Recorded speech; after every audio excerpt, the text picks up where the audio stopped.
The autumn sun hung low in the sky, casting long shadows across the busy downtown street. Andre adjusted his backpack as he walked briskly toward the bus stop, his mind already drifting to the quiet evening he had planned.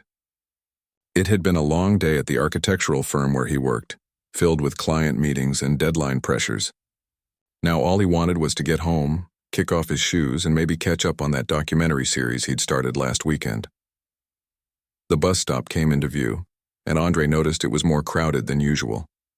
Workers heading home, students with heavy backpacks, and shoppers laden with bags all waited in a loose cluster.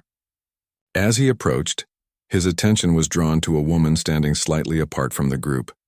She was visibly pregnant, probably in her third trimester, and was struggling to manage several shopping bags while checking the bus schedule on her phone. Andre watched as she shifted uncomfortably, setting down one bag to adjust another, only to have to pick it up again. No one around her seemed to notice, or if they did, they weren't offering help. The woman's face showed signs of strain as she repositioned herself, one hand moving to support her lower back. Without thinking twice, Andre changed course slightly to approach her. He kept his movements casual, not wanting to startle her. "Excuse me," he said, his voice gentle. "Those bags look heavy. Would you like some help?" The pregnant woman looked up, startled. Her eyes widened slightly as they met Andre's. Something flickered across her face, surprise, then what looked like hesitation or even fear. She clutched her bags tighter and took a small step backward. Andre immediately registered her reaction. He'd seen it before, that momentary assessment, that split-second judgment. He kept his expression friendly but took a step back himself, giving her more space. "It's no trouble," he added, keeping his tone light. "Just thought you might want a hand while waiting for the bus." The woman, whose name badge from work read Beth, glanced around quickly, seeming to take in their surroundings. The other people at the bus stop, the open public space. She looked back at Andre, studying his face more carefully. He wore a simple button-down shirt with the sleeves rolled up and carried a professional-looking backpack. His kind eyes crinkled slightly at the corners when he smiled. "I'm heading home on the 42 bus," Andre said, filling the silence. "Been on my feet all day at work, so I know how tiring it can be. And you've got extra weight to carry." He nodded toward her pregnant belly with a respectful smile. Beth's shoulders relaxed slightly. "Thank you," she said finally, her voice soft but still carrying a note of caution. "The 42 is my bus too. I usually don't buy this much, but..." She trailed off, adjusting her grip on one of the bags, which looked particularly heavy. "May I?" Andre asked, pointing to the bags but not making any move to take them without permission. After another moment's consideration, Beth nodded, cautiously extending two of the heavier bags toward him. "Thank you," she said again, this time with a hint more warmth. Andre took the bags, careful not to brush against her hands during the exchange. He could feel the weight of them immediately and wondered how she'd been managing on her own. One contained what felt like canned goods, while the other held what seemed to be a container of laundry detergent. "Grocery day, huh?" he commented lightly, settling the bags comfortably in his grip. Beth nodded. "I've been putting it off, but we were down to crackers and peanut butter at home." She rubbed her belly absently. "And this little one demands more variety than that."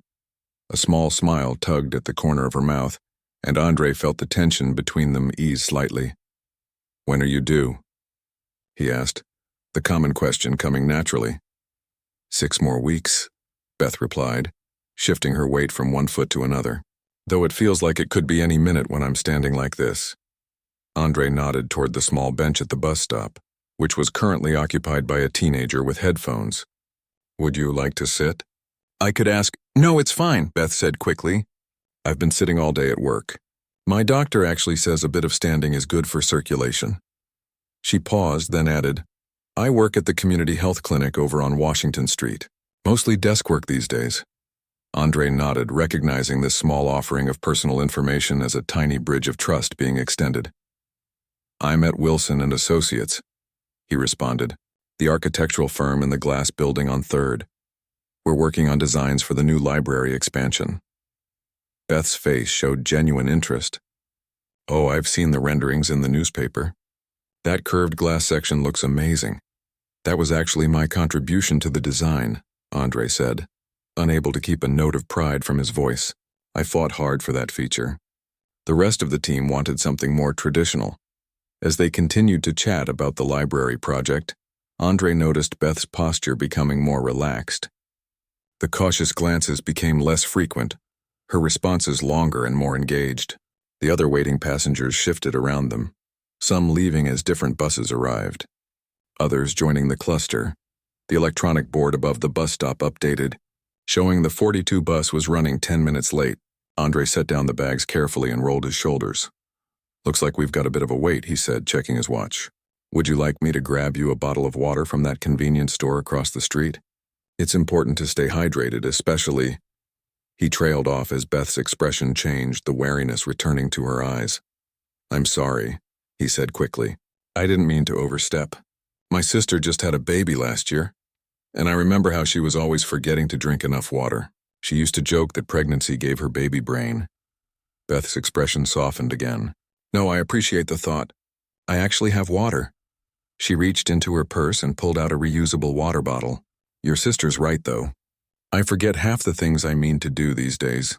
This morning I put the milk in the cabinet and the cereal in the refrigerator." They both laughed, and Andre felt the last remnants of her initial suspicion beginning to fade. "Do you have kids?"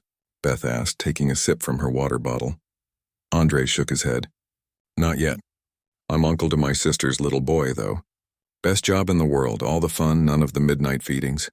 Beth smiled, a genuine smile that reached her eyes. "That's what my brother says about my daughter. He takes her for ice cream and gives her back all hyped up on sugar." A particularly cold gust of wind blew down the street, and Beth shivered, pulling her light jacket closer around herself. "Here," Andre said, shrugging off his outer layer, a warm flannel shirt he wore over his button-down. "Would you like to borrow this? I run hot anyway." Beth hesitated, looking at the offered shirt, then back at Andre's face. Something in her expression shifted, like she was having an internal conversation with herself. After a moment, she reached out and took the shirt. "Thank you," she said quietly, draping it over her shoulders like a shawl. "That's really kind." The way she said it made Andre think she meant more than just the shirt. There was a note of surprise in her voice and perhaps a touch of something that sounded like regret. In the distance, they could see the 42 bus finally approaching. The small crowd at the bus stop began to gather their belongings and move toward the curb. Andre picked up Beth's shopping bags again along with his backpack. "It's usually packed this time of day," he commented. "Would you like me to try to get you a seat?" Beth looked at him for a long moment, her eyes thoughtful. "Why are you being so nice to me?" she asked suddenly, her voice quiet but direct. Andre was taken aback by the question. He considered it seriously before answering. "Honestly, my mom raised me and my sister by herself. I saw how hard simple things could be sometimes, like carrying groceries home on the bus. People helped us now and then, and it made a difference." He shrugged. "Just trying to pass it on, I guess." Beth's eyes softened, and she nodded slowly. "I misjudged you," she said simply. "When you first approached me, She didn't finish the sentence, but she didn't need to. "It's okay," Andre said. "The world can be a complicated place." The bus pulled up with a hiss of brakes and the doors swung open. As the waiting passengers began to board, Beth turned to Andre again. "I'd appreciate that seat if you can manage it," she said with a small smile. "And maybe if you're not in a hurry, you could tell me more about that library design on the ride." Andre smiled back, feeling a connection that hadn't existed 15 minutes earlier. "It would be my pleasure," he said, carefully managing the shopping bags as they moved toward the bus doors together. "Fair warning, though. Once I start talking about architecture, it's hard to get me to stop." Beth laughed, a genuine sound that seemed to surprise even her. "I think I can handle it," she said, stepping onto the bus with Andre right behind her. Neither of them knew it yet, but this chance meeting at a bus stop was about to change both their lives in ways they couldn't imagine. The bus lurched forward as Andre and Beth made their way down the crowded aisle. The afternoon rush had filled nearly every seat, with passengers clutching handrails and scrolling through phones to pass the time. Andre shifted the shopping bags in his grip and scanned for any available spots. "Over there," he said quietly to Beth, nodding toward the middle of the bus where a young man in business attire occupied one of the priority seats marked for elderly or pregnant passengers. Beth hesitated, seemingly reluctant to ask someone to move. Andre sensed her discomfort and stepped slightly ahead. "Excuse me," he said politely to the young businessman. "Would you mind if this lady takes your seat? She's expecting." The man glanced up from his phone, first at Andre, then at Beth's pregnant belly. "Oh, of course," he said, immediately standing. "I wasn't paying attention. Please sit down." As the businessman moved toward the back of the bus, Beth eased herself into the vacated seat with a grateful sigh. Andre placed her shopping bags on the floor near her feet, positioning them so they wouldn't slide around during the ride. "Thank you," Beth said, adjusting her position to find comfort. She still wore Andre's flannel shirt draped over her shoulders. "No problem at all," Andre replied, reaching for the overhead handrail as the bus turned a corner. "How far are you going?" "Roosevelt Heights," Beth answered. "About 20 minutes from here," Andre nodded. "I'm heading to Pine Street, just a few stops before that." The bus hit a pothole, jolting everyone standing. Andre kept his balance, but his work backpack swung forward, nearly hitting an elderly woman beside him. "Sorry about that," he said quickly, adjusting the strap. The elderly woman smiled at him. "Not your fault, dear. These roads need fixing. I've been saying it for years." Beth watched this brief exchange, something thoughtful in her expression. The bus continued its route, stopping occasionally to let passengers off and others on.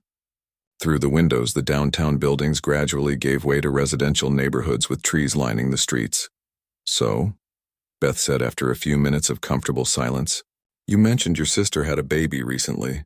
Are you and your family from around here?" Andre nodded. "Born and raised. My mom still lives in the same house I grew up in, over in Westview. My sister moved to the suburbs when little Tommy came along. Wanted a yard and good schools, you know how it is." "I do," Beth agreed, rubbing her belly absently. "That's actually why I'm in Roosevelt Heights, better school district for my daughter. We moved last month from an apartment downtown." "Moving while pregnant," Andre said, shaking his head with a smile. "That couldn't have been easy." Beth laughed softly. "It wasn't my brightest idea, but the lease was ending and this place became available. Sometimes the timing chooses you, not the other way around." Andre understood that sentiment all too well. Life has a funny way of throwing curveballs when you least expect them. "Speaking of curveballs," Beth said, shifting in her seat as the baby apparently moved, "this little one is practicing gymnastics today." The bus stopped again and several passengers got off. As the crowd thinned, Andre spotted an empty seat across the aisle from Beth. "Mind if I sit?" he asked, gesturing to the vacant spot. "Please do," Beth replied. "It's easier to talk this way." As Andre settled into the seat, he noticed Beth studying him with curious eyes. "What?" he asked with a gentle smile. Beth seemed embarrassed at being caught staring. "I'm sorry, she paused, gathering her thoughts. "When you first offered to help me at the bus stop, I was cautious." "I noticed," Andre said, his tone free from judgment. "It wasn't," Beth began, then stopped. I wasn't." "It's okay," Andre said, saving her from struggling for words. "The world teaches us to be careful, especially women." "I get it." Beth nodded, relief crossing her face at his understanding. "It's more than that, though. I work as a social worker at that health clinic I mentioned. Every day I tell people not to judge others by appearances, to look beyond stereotypes." She looked down at her hands, and then there I was, doing exactly that to you. The moment you approached me, I felt afraid, and now I feel ashamed of that reaction. Andre considered her words carefully before responding. "Don't be too hard on yourself. We all carry things we don't even know we're carrying sometimes." The bus stopped at a traffic light, and through the window they could see children playing in a park, their laughter muted by the glass. "My daughter loves that park," Beth said, changing the subject slightly.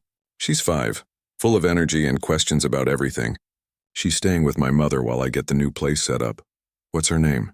Andre asked. A smile lit up Beth's face. "Zoe, it means life in Greek. She definitely lives up to it, never stops moving." "That's a beautiful name," Andre said. "And the new baby?" "Haven't decided yet," Beth admitted. "I'm torn between family names and something completely new."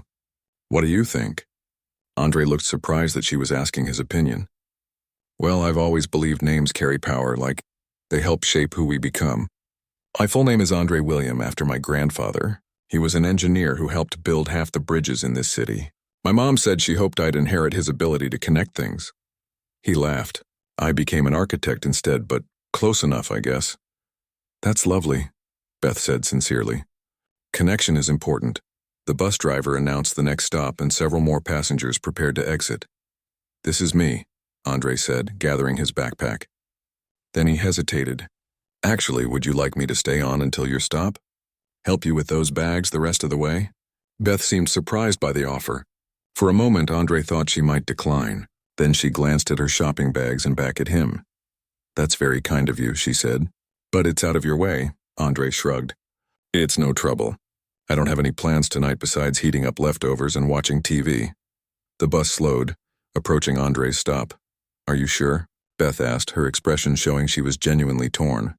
"Positive," Andre replied, "unless you're uncomfortable with the idea." Beth smiled, a real smile that transformed her face. "No, I'm not uncomfortable. Actually, I'd appreciate the help. It's still a few blocks from the bus stop to my apartment."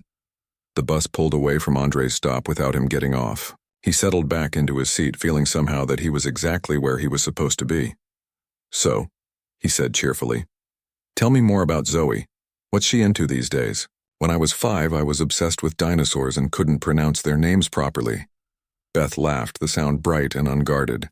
"Zoe's current passion is space. Everything has to be stars and planets. Her bedroom ceiling is covered in those glow-in-the-dark stars, and she makes me read astronomy books even though half the concepts go over both our heads." "That's fantastic," Andre said. "The universe is an amazing thing to be curious about. What about you?" Beth asked. "Besides architecture, what gets you excited?" Andre thought for a moment. "Cooking. There's something about creating something both functional and beautiful that can also nourish people. It's like architecture you can eat." "That explains the leftovers you mentioned," Beth said with a smile. "What did you make?" "Lasagna," Andre replied. "My mom's recipe with a few tweaks. I always make a huge pan and eat it for days." Beth sighed dramatically. "That sounds so much better than the microwave meal waiting for me at home." Andre laughed. "I've got plenty to share. In fact," he stopped himself, suddenly aware he might be overstepping. "What?" Beth prompted. "Nothing," Andre said, shaking his head.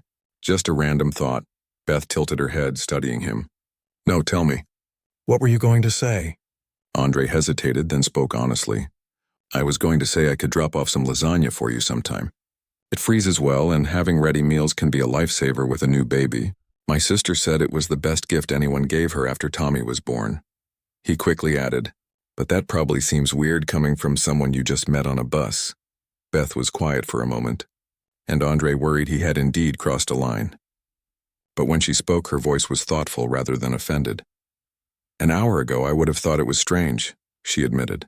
"But now, it actually seems like a very kind offer." The bus turned onto a tree-lined street with brick apartment buildings on both sides. The neighborhood had a peaceful, established feel to it. Roosevelt Heights. "Next stop," the driver called out. "That's us," Beth said, beginning to gather her things. Andre stood, collecting her shopping bags once again. As the bus slowed to a stop, they made their way to the exit. Andre stepped down first, then offered his hand to help Beth navigate the steep bus steps. She took it without hesitation, her grip firm and trusting as she stepped down to the sidewalk. Something had shifted between them during that bus ride. What began as wariness had transformed into something neither of them had expected.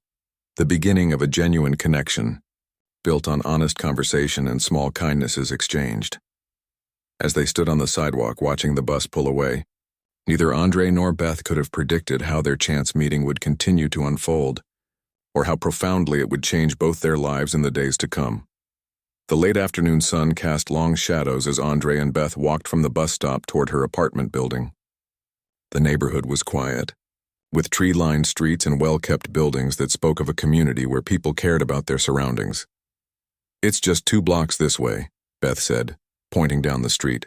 She still wore Andre's flannel shirt draped over her shoulders, its large size making her pregnant figure appear even more delicate beneath it. Andre carried the shopping bags with ease, adjusting his pace to match Beth's slower one. A gentle breeze rustled the leaves overhead, bringing with it the first hint of evening coolness. "This is a nice area," Andre commented, looking around at the mix of older brick buildings and newer developments. "I actually worked on a renovation project a few blocks from here last year, the old library building that they turned into community apartments." Beth's eyes lit up with recognition. The one with the beautiful arched windows? I toured that building when I was apartment hunting. Those units went so fast. Not surprised, Andre said. We preserved as much of the original character as we could. Those weren't just apartments, they were homes with history. They crossed at the corner, waiting for a young couple with a stroller to pass by. Beth watched them with a soft expression. That'll be me soon, she said, her hand resting on her belly. Though I'll be managing a 5-year-old and a newborn. Double the adventure, Andre said with a smile. My sister says having the second one is both harder and easier. You know what you're doing, but you have less time to do it. Beth laughed. That sounds about right. I'm equal parts excited and terrified. They turned onto a quieter side street where a row of 3-story apartment buildings stood behind small, neatly maintained front gardens. Beth led the way to a building with a dark green door and window boxes filled with autumn flowers. This is me, she said, stopping at the entrance. 2nd floor. Andre glanced at the stairs visible through the glass-paneled door, and then at Beth's pregnant form. Those stairs look steep, he observed.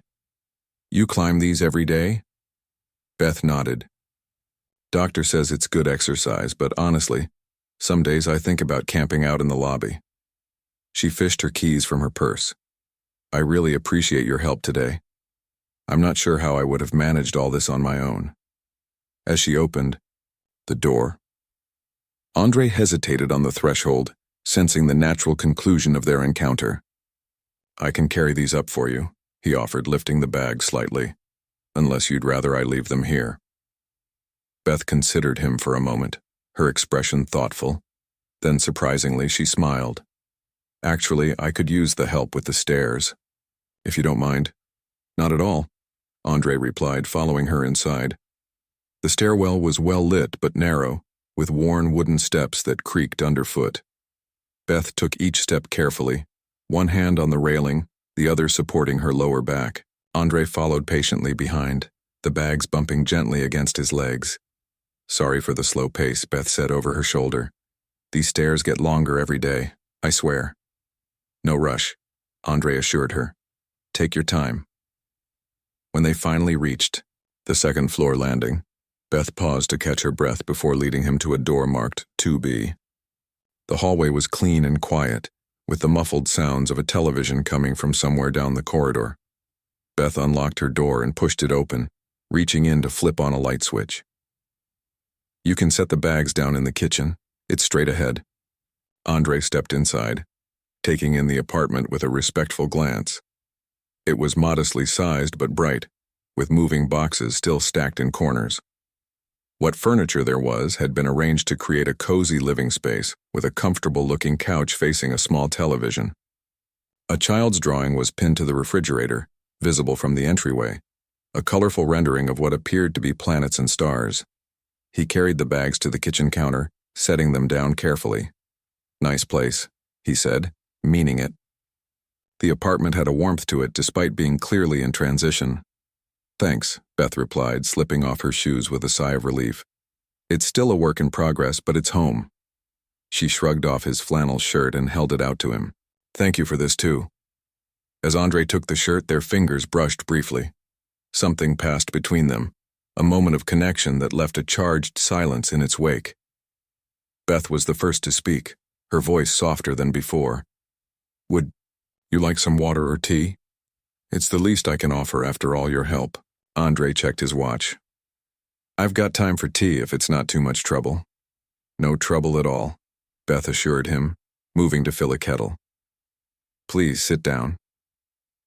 As Beth prepared the tea, Andre took a seat at the small kitchen table, his long legs fitting somewhat awkwardly in the compact space. He watched as she moved around the kitchen, noting how she had organized things to accommodate her pregnancy.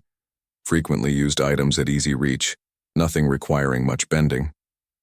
So, Beth said as she waited for the water to boil, you never finished telling me about that library project. The curved glass section was your idea? Andre nodded, his face lighting up with passion for his work. Architecture is all about creating spaces that serve people while also lifting their spirits. That reading room with the curved glass. I fought, For that, because I wanted a space where sunlight would play across the floor throughout the day, where people would feel connected to both the books inside and the world outside. Beth listened intently, leaning against the counter. "That's beautiful," she said when he finished. "I never thought about buildings that way before." The kettle whistled, and Beth prepared 2 mugs of tea, setting one before Andre and lowering herself carefully into the chair opposite him. "What about you?" Andre asked, warming his hands around the mug. "You mentioned you're a social worker. What drew you to that?" Beth took a sip of her tea before answering, her expression growing more serious. "I believe people deserve second chances. My mom was a single parent. My father left when I found out I was pregnant with Zoe. We struggled, but there were people along the way who helped us, who saw us as people worth helping." She set her mug down. "I wanted to be that person for others." Andre nodded, understanding. "My mom raised us alone too. Dad died when I was 8. Heart attack, completely unexpected. There were times when a small kindness from a stranger made all the difference." "Like helping a pregnant woman with her groceries?" Beth asked with a small smile. Andre returned the smile. "Exactly like that." They fell into comfortable conversation, discovering surprising connections between their lives, books they both loved, places they both enjoyed visiting, similar views on parenting and community. Time slipped away unnoticed as their tea grew cold. It was only when Beth's phone chimed with a message that they realized how long they'd been talking. "That's my mom," Beth said, checking the screen. "Zoe wants to FaceTime before bed." "I should get going anyway," Andre said, standing up. "Let you get settled for the evening." Beth walked him to the door, a curious look on her face as if she were trying to solve a puzzle. "What is it?" Andre asked, noticing her expression. Beth hesitated, then spoke with frank honesty. "When you first offered to help me at the bus stop, I made assumptions about you based on..." She paused. "Based on what I look like," Andre finished for her, his tone gentle rather than accusatory. Beth nodded, her cheeks flushing slightly. "Yes, and I'm a social worker who should know better, who does know better professionally. But in that moment, I didn't act according to my own values." She looked directly into his eyes. "I'm truly sorry for that." Andre considered her words. "We all have blind spots, Beth. The question is what we do when someone points them out. Or when someone's kindness forces us to see them ourselves," she added quietly. They stood in the doorway, the moment stretching between them, 2 strangers who somehow weren't strangers anymore. "I meant what I said about the lasagna," Andre said suddenly. "It really does freeze well. My sister swore it saved her sanity during those first sleep-deprived weeks." Beth smiled. "I'd actually really appreciate that. Cooking is the last thing on my mind these days." "Great," Andre said, pulling out his phone. "Maybe we could exchange numbers? For lasagna coordination purposes, of course." Beth laughed, the sound bright in the quiet hallway. "For lasagna coordination," she agreed, taking his phone and entering her number. When she handed it back, their fingers brushed again, and this time, neither of them hurried to break the contact. "Thank you, Andre," Beth said softly. "Not just for the help with the bags or the ride home, but for..." She struggled to find the right words. "For seeing you." Andre finished simply. "And thank you for eventually seeing me too." As he walked back down those creaky stairs and out into the evening air, Andre felt something unexpected settle in his chest, a sense of having been exactly where he was meant to be that day, at that bus stop, at that moment. Neither he nor Beth could have guessed then how this simple encounter would continue to unfold, or how dramatically their lives would intertwine in the days to come. But sometimes the most extraordinary changes begin with the most ordinary moments, a simple offer of help, a moment of honest reflection and the courage to see beyond what we think we know about each other. 3 days after their chance meeting, Andre stood in his kitchen, carefully packaging portions of homemade lasagna into freezer-safe containers. The rich aroma of tomato sauce, herbs, and cheese filled the apartment as he worked, methodically labeling each container with heating instructions. His phone buzzed with a text message.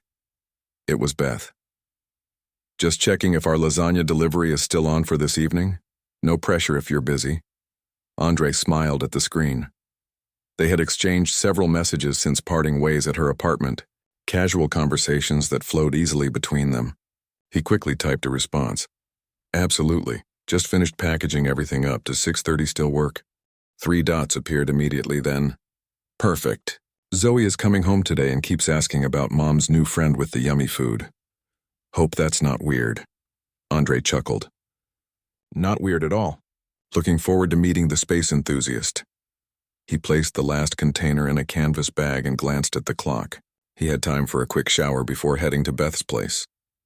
As the warm water cascaded over him, Andre reflected on how a simple offer to help with shopping bags had led to this unexpected connection. Later, as he pulled his car into a visitor's parking spot near Beth's apartment building, Andre felt a flutter of nervousness in his stomach. He gathered the bag of food and a small paper package from the passenger seat before making his way up the path to the entrance. Just as he reached for the buzzer, the door opened and a small whirlwind of energy burst out, stopping abruptly when she saw him.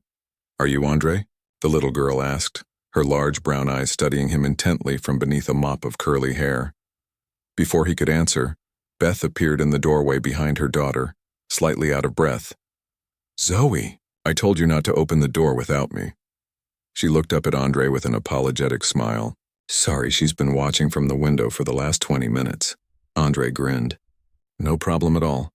He bent slightly to meet Zoe at eye level. Yes, I'm Andre, and you must be the famous space expert I've heard about. Zoe's face lit up. Do you like space too? Mom says you build buildings. Can you build a rocket ship? I want to go to Mars someday. Beth laughed, ushering them inside. Let's at least let Andre come in before the interrogation begins. As they climbed the stairs to the apartment, Zoe bounced ahead, chattering nonstop. Mom says you helped her carry the heavy bags when the baby was making her too tired. That was nice. Sometimes I help carry things too, but not the really heavy ones because I'm still growing my muscles. Did you know astronauts have to exercise every day in space or their muscles get all weak? That's what my book says. Andre listened attentively, responding to each rapid-fire comment with genuine interest. By the time they reached the apartment, Zoe had already declared him pretty cool, which Beth informed him in a whispered aside was high praise indeed. The apartment looked different from his previous visit, more settled, with additional pictures on the walls and fewer moving boxes in the corners. The delicious smell of something cooking filled the air.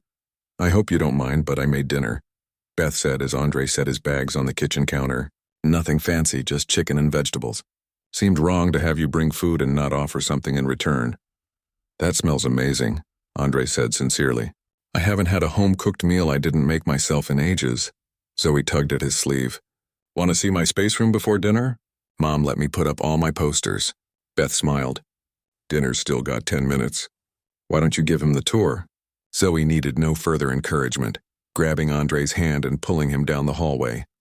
This is my room, she announced proudly, pushing open a door to reveal a small bedroom, transformed into a miniature planetarium. Posters of the solar system covered one wall, while star charts adorned another. The ceiling was indeed dotted with glow-in-the-dark stars arranged in recognizable constellations. A small desk held a collection of books and a telescope stood by the window. Wow, Andre said, genuinely impressed. This is incredible, Zoe. You know more about space than most grown-ups. Zoe beamed with pride. That's what my teacher says too. I'm going to be an astronaut and a scientist. I believe you will, Andre said seriously. Then he remembered the small paper package he'd brought. Actually, I have something that might help with your research. He handed her the package, which Zoe tore open with enthusiasm. Inside was a small, intricately designed wooden model of the solar system, with planets that could be moved along their orbits. Zoe gasped, her eyes wide. This is so cool. Mom, look what Andre brought me, she shouted toward the kitchen. Beth appeared in the doorway, her expression softening as she watched her daughter carefully examining each tiny planet. That's very thoughtful, Andre. You didn't have to do that. My grandfather made one for me when I was about Zoe's age, Andre explained. I found this one at a craft fair last month. Seemed like it was waiting for the right owner. Beth's eyes met his, a look of warm appreciation passing between them. The moment was interrupted by the ding of a kitchen timer. Dinner's ready, Space Explorers. Beth announced. They gathered around the small kitchen table, the conversation flowing easily as they ate. Zoe dominated much of the discussion, jumping between topics with the boundless energy of a 5-year-old, while Beth and Andre exchanged amused glances over her head. As they finished their meal, Beth winced suddenly, her hand going to her lower back. "You okay?" Andre asked, concern crossing his face. "Just a back spasm," Beth assured him. "Happens a lot these days." "The joys of third trimester pregnancy. Mom needs lots of rest," Zoe informed Andre seriously. "That's why I'm being an extra good helper." "Right, Mom?" "The very best helper," Beth confirmed, smoothing her daughter's curls. Andre began clearing the dishes. "Why don't you sit down in the living room? I can handle cleanup." "You don't have to." Beth started to protest. "I know I don't have to," Andre interrupted gently. "But I'd like to, please." Beth relented, allowing herself to be guided to the couch while Andre and Zoe tackled the dishes together, the little girl standing on a step stool to reach the sink. Later, as Beth tucked Zoe into bed, Andre arranged the lasagna containers in the freezer, making room between frozen vegetables and ice cream. He could hear Zoe's excited voice asking for "One more story, please, Mom," and Beth's patient response. When Beth returned to the living room, she looked tired but happy. "She's finally asleep. Your solar system model is right next to her pillow." Andre smiled. "She's amazing, Beth. You're doing a wonderful job with her."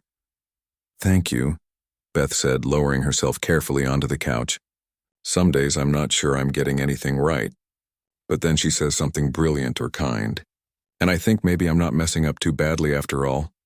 "Parenting sounds terrifying," Andre admitted, sitting down beside her. "And incredible." "That about sums it up," Beth agreed with a laugh. Then she grew more serious. "Thanks for coming over tonight. It meant a lot to Zoe, to both of us." "I enjoyed it," Andre said truthfully. "Best dinner I've had in a long time." They sat in comfortable silence for a moment, the soft ticking of a clock the only sound in the apartment. "Can I ask you something?" Beth said suddenly. "Anything." "That day at the bus stop when I reacted the way I did." She paused, searching for words. "Has that happened to you a lot? People making assumptions?" Andre considered the question carefully.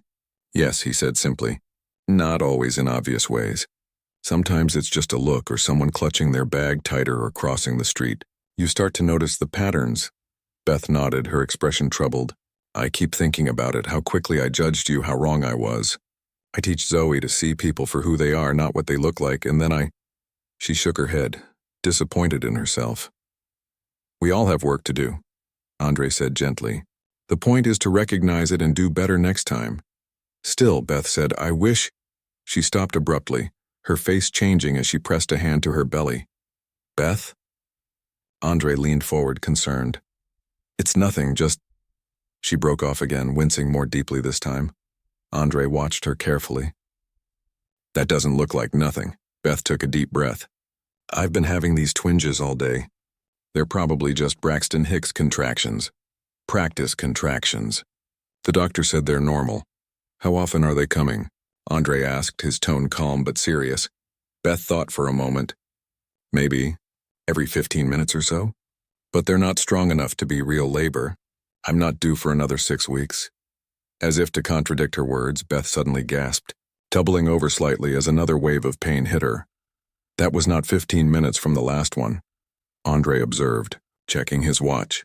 "No," Beth admitted, looking worried now. "More like 5 minutes." "I think we should call your doctor," Andre said decisively, pulling out his phone. Beth started to nod in agreement, then stopped, her eyes widening as she looked down. A small puddle was forming on the floor beneath her. "My water just broke," she whispered, fear evident in her voice. "It's too early, Andre. The baby's not supposed to come yet." Andre was already dialing. "We need to get you to the hospital. Where's your hospital bag?" "In the closet by the door," Beth said, grimacing through another contraction. "But Zoe, I can't leave Zoe alone." "Your mom?" Andre suggested, holding the phone to his ear. Beth shook her head. "She's out of town until tomorrow. That's why she dropped Zoe off today. Any neighbors you trust?" "Mrs. Liu downstairs sometimes watches her, but she's visiting her sister this week." Panic was starting to edge into Beth's voice. "I don't know what to do." Andre made a quick decision. We'll take her with us. We can call friends or family from the hospital. As the emergency operator answered, Andre explained the situation clearly, his calm demeanor helping to steady Beth's rising fear. Following the operator's instructions, he gathered Beth's hospital bag, helped her to her feet, and supported her as another contraction hit. "I need to wake Zoe," Beth said between controlled breaths. "I'll get her," Andre assured her. "Just focus on breathing." As he moved quickly toward Zoe's bedroom, Andre reflected on how completely his life had changed in just a few days. What had begun as a simple offer to help carry shopping bags had somehow led him here, about to wake a sleeping 5-year-old, while her mother prepared to give birth weeks earlier than expected. Nothing about this evening was going according to plan, but somehow, Andre knew with absolute certainty that he was exactly where he needed to be. The hospital emergency room buzzed with activity as Andre rushed in, supporting Beth with one arm while carrying a sleepy Zoe with the other. The little girl's head rested on his shoulder, her favorite stuffed rocket clutched tightly in her hand. "My friend is in labor," Andre called to the triage nurse. "She's only 34 weeks along and her water broke about 20 minutes ago." The nurse immediately took charge, calling for a wheelchair and peppering Beth with questions about her contractions, medical history, and doctor's information. Beth answered as best she could between increasingly painful contractions, her face pale with worry and discomfort. "And you are?" the nurse asked Andre as Beth was being settled into the wheelchair. Andre hesitated, suddenly aware of how unusual their situation might appear. "He's my friend," Beth said firmly, reaching for his hand. "He's been helping me." The nurse nodded briskly. "We'll take good care of Mom and baby. You and the little one can wait right through those doors. Someone will update you soon." As the medical team prepared to wheel Beth away, Zoe stirred against Andre's shoulder. "Mommy," she called, becoming fully awake and alarmed as she saw her mother in the wheelchair. "Where are they taking you?" Beth reached out to touch her daughter's cheek. "It's okay, sweetie. The baby is coming a little early, so the doctors need to help. Andre's going to stay with you for a bit. Be good, okay?" Zoe's bottom lip trembled, but she nodded bravely. "Is the baby okay?" "The doctors are going to make sure of it," Beth assured her, though the worry in her eyes betrayed her own fears. Andre squeezed Beth's hand. "We'll be right here waiting. Don't worry about anything except you and the baby." Beth's eyes locked with his, gratitude and fear mingling in her gaze. "Thank you," she whispered as another contraction took her breath away. Then she was gone, whisked through swinging doors into the labor and delivery unit, leaving Andre standing in the bustling emergency room with a frightened 5-year-old in his arms. "Is my mom going to be okay?" Zoe asked in a small voice. Andre settled into a waiting room chair, positioning Zoe on his lap so he could look her in the eyes. "Your mom is very strong, and the doctors here are really good at their jobs. They're going to take excellent care of her and your baby brother or sister." Zoe considered this, her young face serious. "But the baby is coming too early. Mom said it needed to stay in her tummy longer to grow big enough." Andre nodded, not wanting to dismiss her concerns. "You're right, the baby is early. But hospitals have special doctors and equipment to help babies who come early. And remember how your mom said you were always ahead of schedule? Maybe your sibling is just as eager to meet you."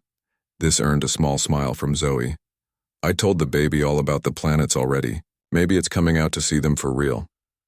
"That could be it," Andre agreed, relieved to see her anxiety easing slightly. The next few hours passed in a blur of activity. Andre called Beth's mother, who immediately began the 3-hour drive back to town. He entertained Zoe with storytelling, snack runs to the vending machines, and a game they invented involving counting different colored scrubs worn by hospital staff. When Zoe finally drifted off to sleep across several waiting room chairs, Andre used the time to call his sister for advice about premature babies. Tommy was 3 weeks early, his sister told him over the phone, and he was absolutely fine. 34 weeks is considered late preterm, still serious but much better odds than earlier. The most important thing is that she got to the hospital quickly. "Thanks, Lynn," Andre said, glancing at the sleeping child. "That helps." "You're a good man, Andre," his sister said softly. Not many people would step up like this for someone they just met. After hanging up, Andre sat in quiet reflection, watching Zoe's peaceful face as she slept. How strange life was, he thought. Just days ago, he'd been a stranger Beth had initially feared. Now he was the one watching over her child while she brought another into the world. Nearly 4 hours after they had arrived, a doctor in light blue scrubs emerged through the double doors, scanning the waiting room. "Family of Elizabeth Carter," she called. Andre gently woke Zoe and carried her as he approached the doctor. "We're here for Beth, Elizabeth. I'm a friend. Her mother is on her way, but she's not here yet." "How is she? How's the baby?" The doctor smiled, her tired eyes crinkling at the corners. "Mom is doing well. The labor progressed very quickly for a first-time delivery." "Second," Andre corrected automatically, nodding toward Zoe, who was now fully awake and listening intently. "Ah, my mistake," the doctor said with a warm smile for Zoe. "Well, your mom did great, and you have a new baby sister." "A sister?" Zoe exclaimed, suddenly bouncing in Andre's arms. "Is she tiny? Can I see her?" The doctor's expression grew more serious. "She is indeed tiny, 4 pounds 8 ounces. Because she's 6 weeks early, we've taken her to the NICU. That's a special nursery for babies who need extra care. She's stable, but we need to monitor her breathing and help her maintain her body temperature." "But she's going to be okay?" Andre asked, feeling an unexpected tightness in his chest. "The outlook is good," the doctor assured them. "Babies at 34 weeks generally do very well, though they often need to stay in the hospital until close to their original due date." "Would you like to see Beth?" "She's asking for both of you." Andre followed the doctor through the maze of hospital corridors, Zoe chattering excitedly about her new sister the entire way. When they reached Beth's room, they found her propped up in bed, looking exhausted but relieved. "Mommy." Zoe wriggled down from Andre's arms and rushed to the bedside, stopping short of jumping onto the bed as Andre gently reminded her to be careful. Beth reached for her daughter, pulling her close for a hug. "Hi, baby. Did you take good care of Andre?" "He took care of me," Zoe informed her. "We counted 17 people wearing blue scrubs and 22 wearing green ones. And I had 2 chocolate bars and didn't spill any. And we made up a story about a spaceship that could go underwater too." Beth laughed softly, then looked up at Andre, her eyes filled with emotion. "Thank you. I don't know what I would have done without you tonight." Andre moved closer to the bed. "How are you feeling?" The doctor said everything went well as an emergency premature delivery can go, Beth said with a tired smile. "They let me see her for just a minute before taking her to the NICU. She's so tiny, but she has a good set of lungs on her." Pride and worry mingled in her voice. "What's her name?" Zoe asked, bouncing slightly on her toes. "Can I tell her about Mars when I see her?" Beth smiled at her daughter's enthusiasm. "Her name is Hope. And yes, you can tell her about Mars, but she may not understand space facts just yet." "Hope," Andre repeated, the name settling perfectly in the room. "It suits her." A nurse appeared in the doorway. "Miss Carter, if you're feeling up to it, we can take you to see your daughter now. NICU visits are limited to parents and grandparents." "But," she glanced at Zoe, "we can make an exception for big sisters, as long as she's healthy." Beth struggled to sit up straighter, wincing slightly. "Yes, please. I want to see her." "I'll stay here," Andre said quickly. "Give you family time together." Beth reached for his hand. "You are part of this, Andre. In the most unexpected way possible, you've become part of this story." The nurse helped Beth into a wheelchair while Zoe danced around excitedly. As they prepared to leave for the NICU, Beth looked back at Andre. "Will you be here when we get back?" There was vulnerability in the question, a hint of fear that this extraordinary connection might dissolve now that the crisis had passed. "I'll be right here," Andre promised. "Take your time with Hope." After they left, Andre sank into the chair beside the hospital bed, the events of the past few days washing over him. From a chance meeting at a bus stop to sitting in a hospital room waiting for a woman and her children he already cared deeply about. Life had a funny way of connecting people, he thought. Sometimes the most meaningful relationships began in the most ordinary moments.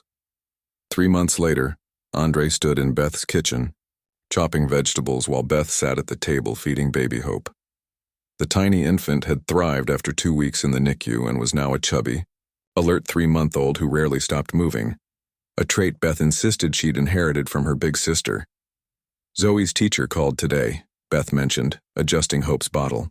"Apparently she told her entire class about how my mom's boyfriend builds buildings and saved my sister's life." Andre laughed. "Well, the first part is accurate. I do build buildings, and the second part isn't entirely wrong either, Beth said softly. Andre set down the knife and moved to sit beside her at the table. Over the past months, he had become a fixture in their lives, helping with night feedings, building shelves in the nursery, taking Zoe to the science museum on Saturdays to give Beth a break. What had begun as friendship had gradually, naturally evolved into something deeper. I've been meaning to ask you something, Andre said, watching as Hope's tiny fingers wrapped around his much larger one. My lease is up next month, and I was thinking that this apartment is too small for 4 people. Beth finished with a smile. Zoe's already planning how to decorate your office as a space command center. Is that a yes? Andre asked, his heart suddenly racing. Beth leaned forward, pressing her forehead against his. That's a definite yes. From the hallway came the sound of Zoe's footsteps, returning from her room with the wooden solar system model Andre had given her months before. I think Pluto is Hope's favorite planet, she announced as she entered the kitchen. She always smiles when I show it to her. Andre and Beth exchanged amused glances. I think Hope just likes your voice, sweetie, Beth said. And your enthusiasm, Andre added, pulling Zoe into a one-armed hug while still holding Hope's bottle with his other hand. As he sat there with the 3 of them, Andre reflected on how a simple act of kindness at a bus stop had changed everything. Beth had once told him that she believed people deserved second chances. What she hadn't mentioned was that sometimes those second chances came disguised as ordinary moments. A man offering to help with shopping bags, a woman overcoming her initial fear to see the person behind her assumptions. And sometimes, those ordinary moments became the foundation of something extraordinary, something like the family that had unexpectedly formed around him, built on kindness, honesty, and hope.